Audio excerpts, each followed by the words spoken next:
That example demonstrated the role mass and force play when it comes to acceleration. And there's one more important thing to note when it comes to acceleration. When you apply force in a certain direction, the object will always accelerate in that same direction. Like if you swing your foot forward to kick a ball, the ball will also go forward. An object will always accelerate in the same direction of the force. For example, when you hit the ball with the cue stick, it will travel in the direction that you hit it, hopefully in the direction of the pocket. So, now you know about Newton's first and second laws of motion.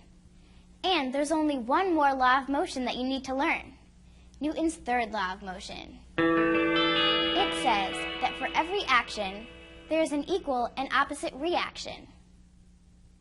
One of the best ways to see this law in action is with something called a Newton's cradle, named after, you guessed it, Isaac Newton. Watch what happens when I release one ball against the others in the Newton's cradle. The ball at the opposite end responds with an equal and opposite reaction, pushing back in the direction of the original force. Release two balls and the same thing happens, only with twice as much force. Newton's third law explains what makes it possible for a rocket to blast off into outer space. When the thrusters on a rocket ignite, the force from the burning fuel pushes down, and the rocket is pushed with equal force in the opposite direction, up. Force is one of the great laws of nature that makes it possible for us to explore outer space.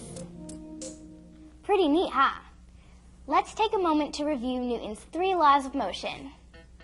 Newton's first law of motion states the following.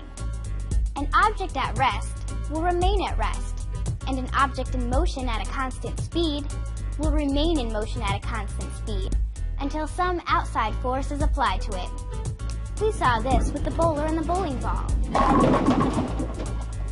Newton's second law is expressed as a mathematical equation. Force equals mass times acceleration. We saw how the difference in mass between a billiard ball and a bowling ball can really change the acceleration caused by the same force. And third, we learned that for every action, there is an equal and opposite reaction. Newton's cradle helped us see that law at work.